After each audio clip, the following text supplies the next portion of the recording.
Hello and welcome to the dungeon. I'm your host Rob.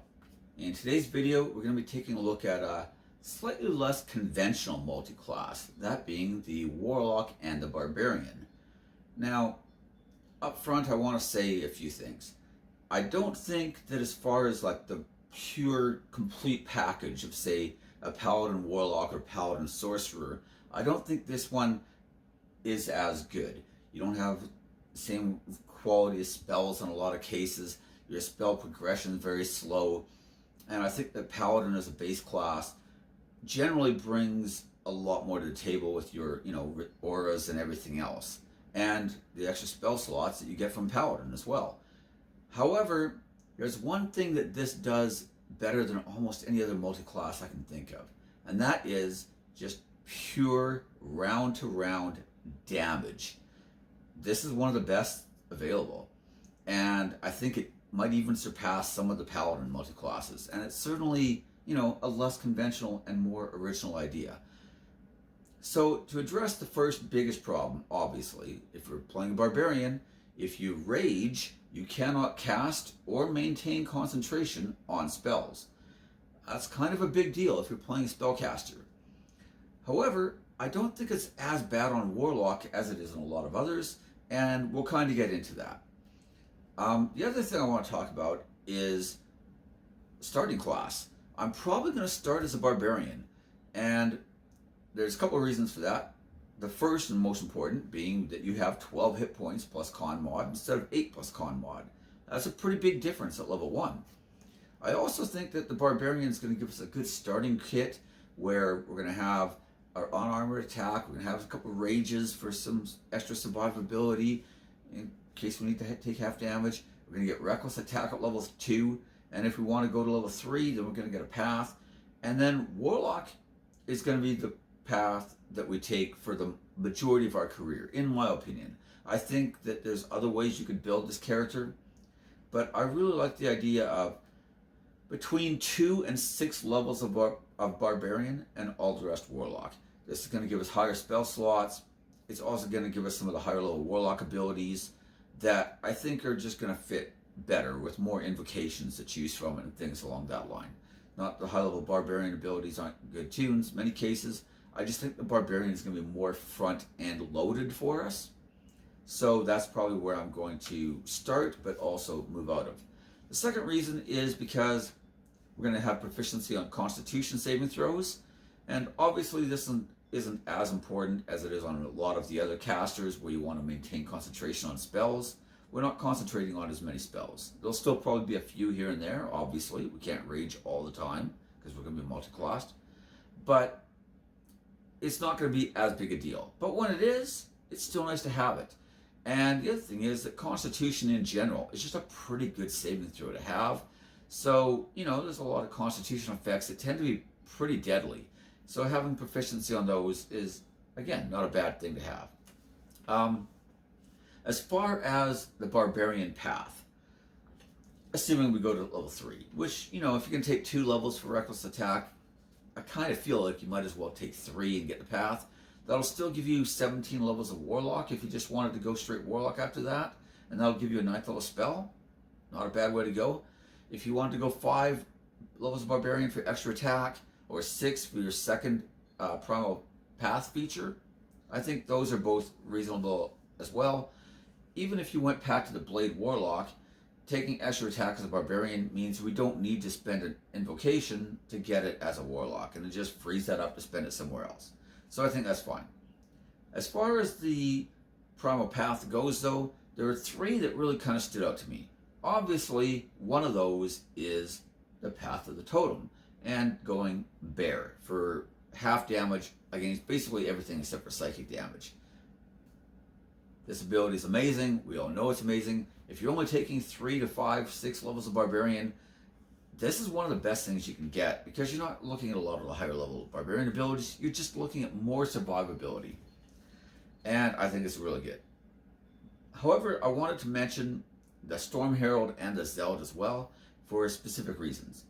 The Zealot, if you're just trying to do as much damage as you can, which is a lot of the focus of this build, then that extra d6 plus half your Barbarian levels rounded down on the first hit of every round, that starts to really add up. That's a lot of extra damage. You know, I mean, even if you only took, say, 6 levels of Barbarian, so you're doing an extra d6 plus 3 every round, that's still pretty significant, you know, and just it's every round adding up round after round. I think there's nothing wrong with that. The Storm Herald has an interesting ability, though, where you can get storm auras, and you've got different types. But my favorite is the idea of just taking the fire aura and doing 2 or 3 fire damage to everything close to you every single round. And I don't think that's a lot of damage, but in this build it works really well because you could take something like, say, Cloak of Flies, which again is going to do more AoE damage to everything close to you, including your own allies in both cases. So, you know, be aware of that. You don't want to be killing your teammates. But, you know, just doing constant AoE damage to everything nearby. And then you can take spells like Armor of Agathis. So now you're raging, you're taking half damage, but you're still reflecting the full damage based on the spell level you cast with. And then everything near you is taking damage. The Fiend also has the Fire Shield spell available. And generally, I'm not a fan of Fire Shield. I don't think it's very good. But on this character, the fact that it doesn't require concentration, and that every time you get hit, you're doing 2d8 damage, either fire or cold, back to your opponent, you know, combined with Armor of Agathis, also not requiring concentration, combined with your Cloak of Flies, and combined with this aura, it just means that anything close to you and anything that even dares to strike you is just taking ridiculous amounts of damage. And that's not even with your attacks. You could have those spells pre-cast if you know the big fight's coming up. And now just every round, they're taking damage for hitting you, they're taking damage for being near you, and you're hitting them for lots and lots of your own damage on top of that. It's kind of like the old Diablo 2 style Thorns Paladin, you know, and it can be really effective with this type of character. So I think it's kind of a more interesting and kind of exciting idea for a character. As for the Warlock, I like all the different packs, and I know that in a lot of these multi-class videos I talk about the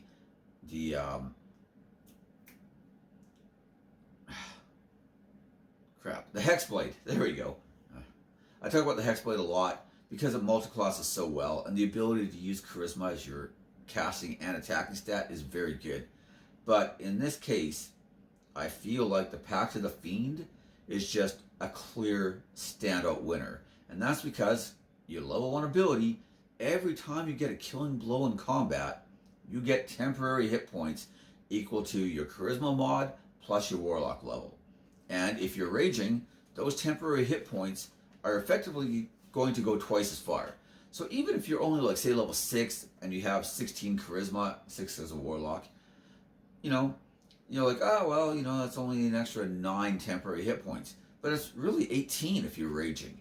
And those hit points are just coming in constantly, and you're going to get so much more mileage because of the rage mechanic than you would on a conventional Warlock. And even though your Barbarian Warlock is going to have less hit points than a straight up Barbarian, because of this constant flow of temporary hit points, I think there's the potential for you to be just as tough, if not tougher, than a regular Barbarian. And then you're also adding in things like Armor of Agathis, Fire Shield. You're adding in, you know, those types of abilities where you're giving yourself the ability to absorb and reflect damage back. And you just have a really potent melee style character that's just like this avatar of death. And I really just love that idea. The Pact of the Fiend overall, the spell list, tends to be kind of like fire damage focused, so I'm not a huge fan of some of the other spells. But obviously Fireball is a great choice, and it helps to cover for one of the traditional weaknesses of a Barbarian, which is that you don't have a lot of good AoE damage. But you know, you can pick up Fireball, cast that, then rage the next round, or rage as a bonus action at the, you know, in the same round if you think you're going to be getting damage taken. And like I said, you're not constantly going to be raging, so having some of these other spells to, you know, circumstantially use to fill in different aspects of your character, I think is perfectly fine. And even though I'm going to be a melee-focused character, I'm probably still going to pick up Eldritch Blast as one of my cantrips, because nothing sucks more on a Barbarian than not being able to hit stuff. You know, if you got somebody flying 70 feet up in the air, hurling javelins sucks, and being able to at least get some damage in is still a good thing. Am I going to take 6 different invocations to modify and improve Eldritch Blast? No, of course not. I might take Agonizing Blast though, and then just call it a day. Just go with those 2. Maybe Grasp of Hadar, but overall, I'm not looking to use Eldritch Blast a lot. It's just kind of my backup, so I have a good ranged option, which Barbarians normally don't have. So it adds a bit more like flexibility to the character. As far as the other Pact of the Fiend abilities, they're pretty good. Darkwind's Own Luck, being able to add that D10 to an ability score or a saving throw, can really help you from being like neutralized in combat. The fact that you can, use it is pretty good. I like the fact that it can help to prevent me from being like mind controlled, dominated, charmed, any of those kind of things that are going to interfere with my rage especially, or my ability to just deal out some damage. Your level 10 ability, you get Fiendish Resilience. You're going to get resistance to 1 damage type. You can change it every time you do a long rest. Even if you went with the bear, choosing psychic damage, so you have now half damage versus everything, is great. I also think that if you didn't go bear, this has a lot of power. You could choose one of the common damage types like fire or cold, or if you think you're going to be taking, like maybe you're dealing with a lot of like acid type creatures, you could choose acid, whatever else. It allows you to kind of customize what you want, and you don't have to worry about like slashing, piercing, and bludgeoning, because those are covered by your rage anyways. So, adds a bit there. And if you took, let's say, Dragonborn as your race, you can choose one of your elemental damage types just as your racial background. So let's say you went with a red Dragonborn. You're going to have the 1 Charisma, fine for your Warlock, 2 Strength, great for your Barbarian. And then you're going to have Fire. And then when you rage, you've got all the physicals. And then with this, you can now say, maybe add Cold to the mix. So now you're taking half damage from a bunch of different abilities, and you didn't even have to choose the bear totem. So, that gives you a lot of extra durability for your character, and it's going to allow those hit points to just go even further. At level 14, of course, you get the ridiculously good Hurl Through Hell. I love this ability. It's a crowd control that does not have a saving throw. It's just a hit roll, and since you're attacking with advantage, you're probably going to be able to hit. Even the high level stuff with good armor class, with advantage, you're probably going to hit. And the fact that there's no saving throw means that those legendary resistances on a lot of powerful enemies are useless. You're just going to do a whole bunch of psychic damage, remove them from combat for the round. Sure, they're going to come back, but they're going to be missing a bunch of hit points. And by then, your allies will have a chance to clear up the minions or whatever else you need to deal with. It's an amazing ability. Now, if you took 6 levels of Barbarian, you're not going to get this until level 20. That's going to be your effective capstone. But hey, that's a great capstone. If you took like 3 levels of Barbarian, for example, then you're going to have this at level 17. It's coming online very late, but it's already a pretty late game ability, so, it's not the end of the world. But it's an amazing ability, and adding something like that to, what was basically going to be a Barbarian, essentially, is awesome. I do think that as for your choice of like Pact of the Blade, Pact of the Tome, Pact of the Chain, the clear winner is going to be Blade. But I do want to mention the others because it's not a slam dunk necessarily. Like Pact of the Tome actually is going to give you a lot more like versatility and whatnot through the spell casting and your rituals. And you might think, well, yeah, but I'm a Barbarian.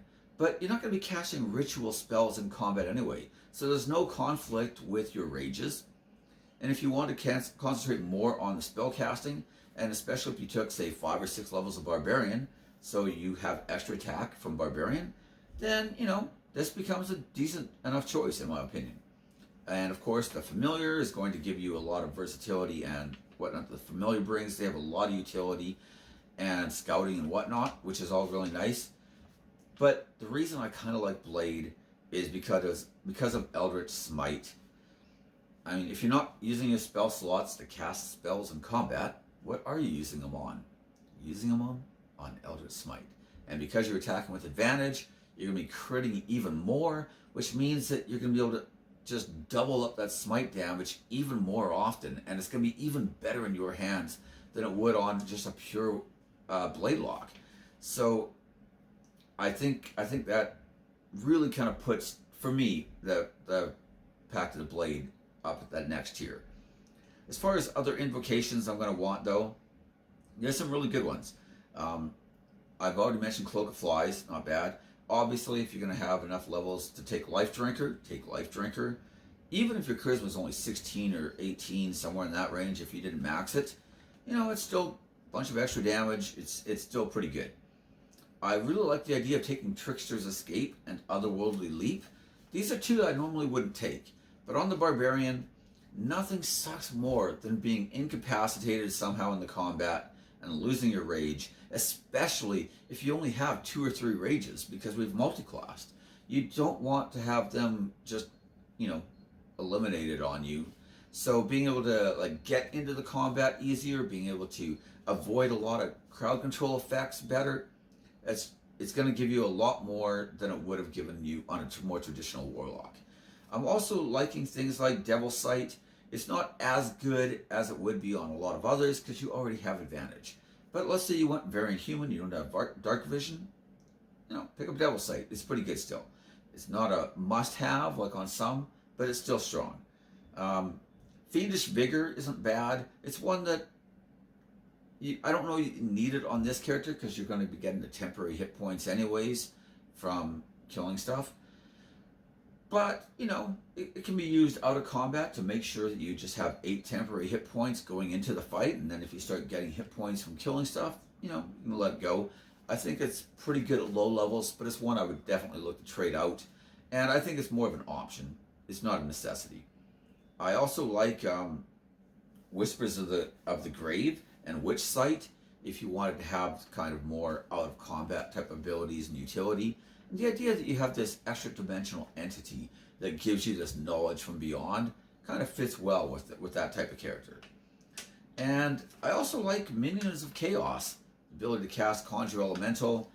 The long casting time means you weren't going to be using it in combat anyway, so again, it's not going to conflict with your rages and stuff. And, just being able to conjure up an elemental isn't necessarily the worst thing ever. I don't think, again, that it's going to be as strong as some of the others. And in general, since I'm focusing more on melee combat, obviously things like Thirsting Blade and Life Drinker are going to be kind of my go-tos. Eldritch Smite is almost a necessity in my opinion. The smite damage combined with that doubling your chance to crit is just way too good to pass up. I want to talk a little bit about feats, and it's very important to be aware that you're going to be kind of feat starved and ability score increase starved on this character, especially if you took, say, between, anything more than 1 level of Barbarian, and other than 4, I guess, means you're going to be 1 feat behind where a more traditional build would be. And if you want to start taking things like Great Weapon Master and Pull-on Mastery, either or both, then you're going to have a hard time maxing out all your stats.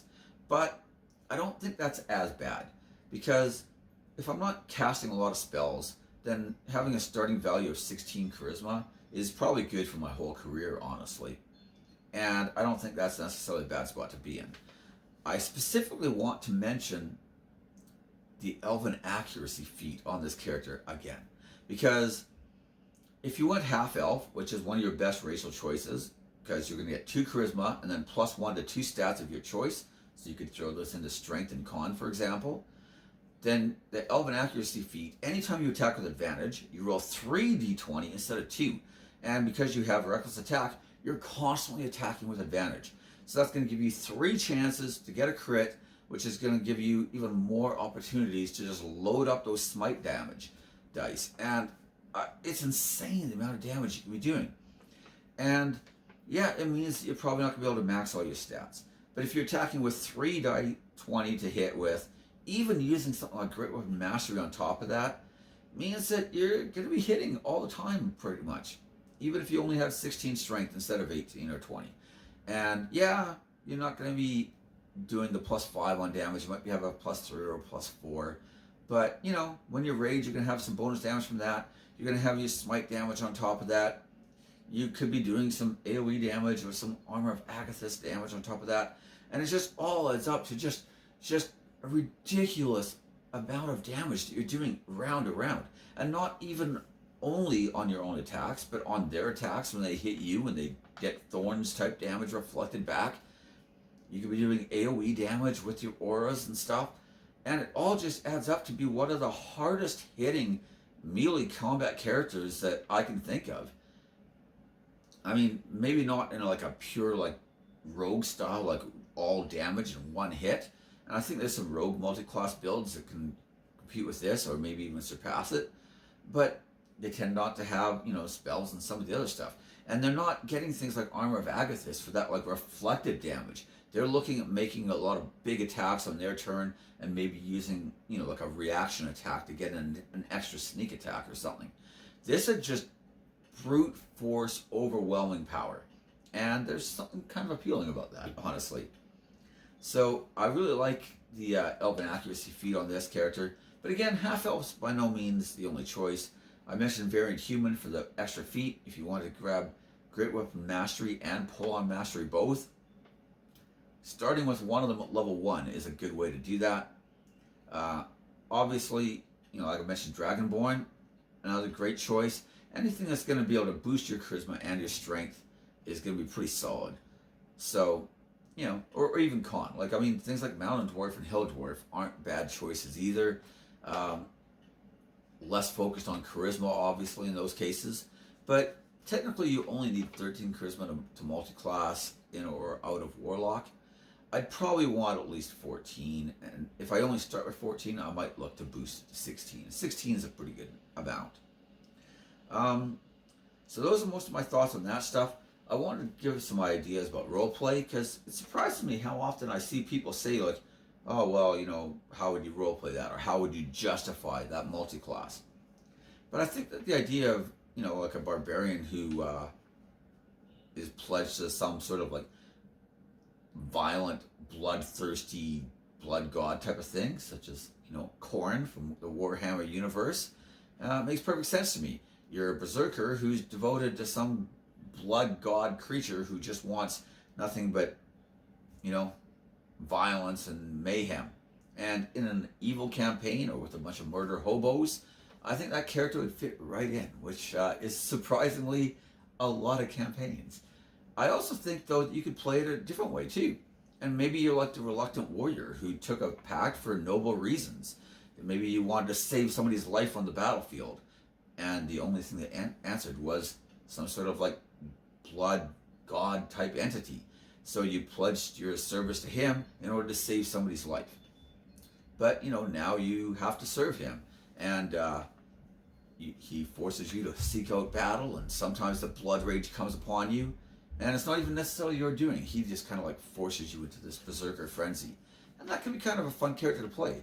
I even like the idea of like a barbarian who maybe disgraced himself in his past and was exiled from his tribe or clan and entered into this pact, maybe as a way of redeeming himself because he decided to take a shortcut to power, or maybe just out of pure bitterness, and now you want to like get revenge on your clan for spurning you, and so you've like entered into this dark pact for this extra power.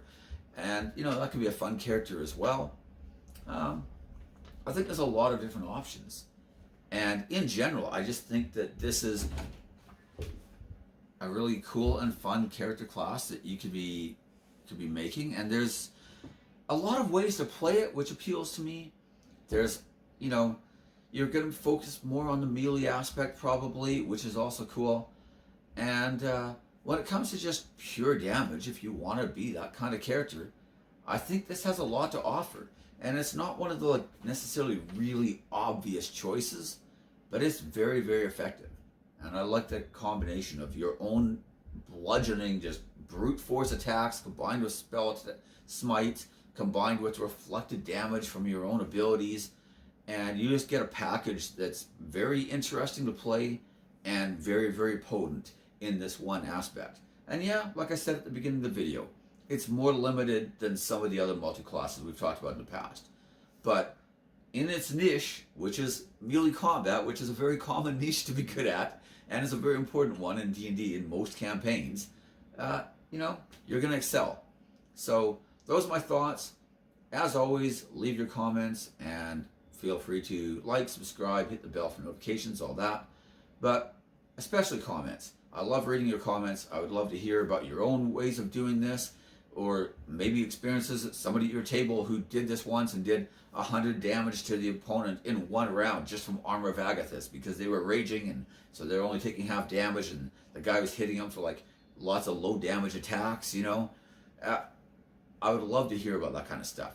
Or maybe you like a higher level barbarian with a lower level warlock, because you're like, hey, I only really need like 4th or 5th level spell slots to do a lot of this stuff, so why not take more barbarian? I think that could work really well too.